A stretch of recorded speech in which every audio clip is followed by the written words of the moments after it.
जी हमारे साथ हमारे एक दो खास मेहमान जुड़े हुए हैं। मोहम्मद सुलेमान हमारे साथ मौजूद हैं, संस्थापक सदस्य हैं all India Muslim personal law board के। इसके अलावा राम विलास वेदांती जी हमारे साथ मौजूद हैं, सदस्य हैं श्री राम जन्मभूमि ट्रस्ट के। और साथ ही साथ मौलाना यासूब अब्बास भी हमारे साथ मौजूद हैं, धर्मगुरु हैं, उनसे भी हम बात करेंगे। सबसे पहले हम मोहम्मद सुलेमान साहब का रुख करेंगे। जी मोहम्मद सुलेमान साहब, क्या कहना है आपका? क्या लगता है आपको कि कॉमन सिविल कोड जिसको लेकर पूरे देश भर में चर्चा हो रही है, उत्तराखंड में कदम आगे बढ़ाया गया और एक पूरे देश भर में आज चर्चा का विषय बनता जा रहा है, इस पर आपका क्या कहना है? ये देखिए, बीजेपी के जरिए ये एक मसनूई, एक कृत्रिम मुद्दा बनाया जा रहा है। भारत के संविधान में समाज की तमाम इकाइयों के लिए पारिवारिक कानून, शादी ब्याह का कानून और उनके ख़ानदानी विरासत का कानून, ये सारे हमारे देश के संविधान में स्वीकार किए गए हैं। और ये कवानीन हमारे भारत के संविधान की दफ़ा 26 के अंतर्गत फंडामेंटल राइट्स में आते हैं, मौलिक अधिकारों में आते हैं जी। और ये आज़ाद भारत के बाद ही नहीं, भारत के आज़ाद होने से पहले 1937 से शरीयत एप्लीकेशन एक्ट के अंतर्गत ये कवानीन सुरक्षित थे जी, प्रोटेक्टेड थे और उन्हीं को संविधान में बाकायदा अंगीकृत किया गया, उसका हिस्सा बनाया गया। और आप सब जानते हैं कि भारत में ये जो संविधान बन रहा था, संविधान निर्माताओं ने ये बात महसूस की। ठीक है, देश की सैकड़ों इकाइयाँ ऐसी हैं, सैकड़ों मतावलंबी अलग अलग हैं, साहब मैं अलग अलग बड़े एहतराम के साथ आपको रोक रहा हूं। देखिए, यानी आपका कहना है इसकी जरूरत नहीं है। पूरी बात अब हमारा कहना ये है कि संविधान में यूनिटी इन डाइवर्सिटी है। जो डाइवर्सिटी है, जो विविधताएं हैं, सामाजिक, आर्थिक, इन सबको इनकॉर्पोरेट किया गया है, माना गया है। और इस संवैधानिक व्यवस्था के खिलाफ भाजपा ये मुद्दा खड़ा करना चाहती है अपने शासित राज्यों में।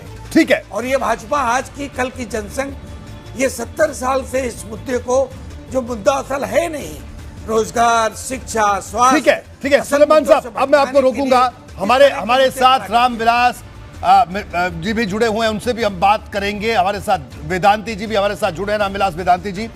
वेदांती जी, आपकी राय क्या है? जो समान नागरिक संहिता की बात हो रही है, उसको लेकर कॉमन सिविल कोड की जो बात है, हमारे साथ all India Muslim personal law board के संस्थापक सदस्य मोहम्मद सुलेमान साहब मौजूद थे। उनका कहना है इसकी कोई जरूरत नहीं है, संविधान ने जो हक दिया है वो दिया है। इस पर आपकी राय क्या है? क्योंकि देश भर में आज एक चर्चा का विषय ये बन रहा है, क्या कहना है आपका? देखिए, इस देश में समान नागरिक संहिता की आवश्यकता है। एक देश एक कानून। विश्व का कोई देश ऐसा नहीं है जिसमें हर जाति के अलग अलग कानून हो। भारत ही एक ऐसा देश है, जब अंग्रेजों के हाथ से सत्ता कांग्रेस को मिली जी, तो कांग्रेस ने अंग्रेजों से पूछ करके भारत का संविधान बनाया। और भारत के संविधान में इस ढंग से भारत के लोग हमेशा आपस में लड़ते रहे, जातीयता के नाम पर, प्रथा के नाम पर, धर्म के नाम पर, जाति के नाम पर आपस में लोगों को लड़ाने का षड्यंत्र कांग्रेस ने किया था। पंडित जवाहरलाल नेहरू ने शासन किया, लाल बहादुर शास्त्री ने शासन किया, इंदिरा गांधी ने शासन किया। इन सब के शासनकाल में केवल हिंदू आपस में लड़े, हिंदू मुसलमान आपस में लड़ता रहे, हिंदू आपस में लड़ता रहे। इसके लिए उन्होंने जो कानून बनाया वो देश के लिए बहुत बड़ा घातक था। और इसीलिए राष्ट्रीय स्वयंसेवक संघ के सरसंघचालक माननीय डॉक्टर हेडगेवार जी ने घोषणा किया था कि इस देश में समान नागरिक संहिता की आवश्यकता है। इसके बाद गुरु गोलवलकर जी ने भी घोषणा किया था कि इस देश को समान नागरिक संहिता की जरूरत है। डॉक्टर श्यामा प्रसाद मुखर्जी का बलिदान इसीलिए हुआ कि वो चाहते थे कि देश में समान नागरिक संहिता लागू हो। 370 धारा जब जम्मू कश्मीर के मिली तो डॉक्टर श्यामा प्रसाद मुखर्जी जी जम्मू कश्मीर गए थे कि 370 धारा हटाई जाए, लेकिन जवाहरलाल नेहरू ने डॉक्टर की हत्या करा दिया। मैं जानता हूँ इस समय पूरे विश्व में कहीं भी इस प्रकार का कानून नहीं है हर जातियों का कानून अलग अलग है। ठीक है, इसलिए यानी- देश में समान यानी नागरिक वेदांती संहिता जी, की आवश्यकता आपका है। साफ तौर पर कहना है- एक देश एक कानून होना चाहिए, चाहे एक हिंदू हो, देश- चाहे मुसलमान हो, चाहे सिख हो, चाहे एक ईसाई हो। कानून की आप वकालत कर रहे हैं और आपका कहना है कि ये होनी चाहिए, एक कानून होना चाहिए। हमारे साथ यासूब अब्बास साहब भी एक जुड़े हुए कानून हैं। होना चाहिए, सबके लिए। यासूब अब्बास साहब, सबके लिए आपका क्या कहना है? आपने मोहम्मद सुलेमान साहब को सुना, आपने रामविलास वेदांती जी को सुना, दोनों बड़े वरिष्ठ शख्सियत हैं हमारे समाज के, हमारे प्रदेश के, लेकिन आपकी क्या राय है साहब, इस पर आपका क्या कहना है? देखिए, ऑल इंडिया शिया फसला बोर्ड 2007 से कॉमन सिविल कोड की मुखालिफत करना, और देखिए हमारा हिंदुस्तान एक गुलदस्ते की तरह है, और कब हम यहाँ के ऊपर भारत के कॉन्स्टिट्यूशन को, यहाँ के कानून को, यहाँ की न्यायपालिका को, यहाँ के संविधान को नहीं मानते हैं। कोई एक बात बताइए, अभी बाबरी मस्जिद का डिसीजन आया, बाबरी मस्जिद राम जन्मभूमि का, किस वक्त यहाँ की न्यायपालिका के ऊपर मुसलमान ने उंगली उठाई? किस वक्त यहाँ की न्यायपालिका के ऊपर कहा कि हम यहाँ के कानून को नहीं मानते, यहाँ के संविधान को नहीं मानते?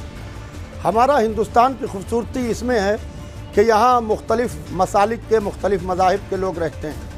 यहाँ हिंदू है, मुसलमान है, शिया है, सुन्नी है, यहूदी है, पारसी है, सिख है, ईसाई है, हर धर्म व हर मज़हब के लोग रहते हैं।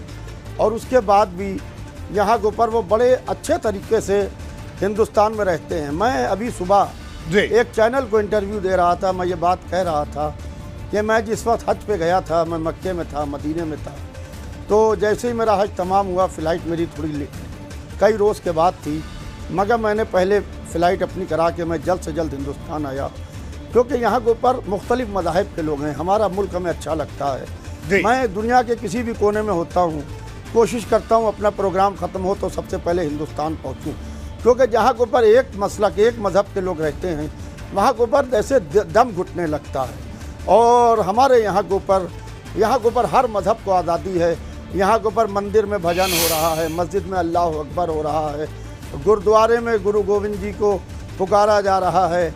यहाँ के ऊपर चर्च के अंदर ईसाई जो हैं वो अपने मज़हब के हिसाब से अपने भगवान को, अपने ईश्वर को याद कर रहे हैं।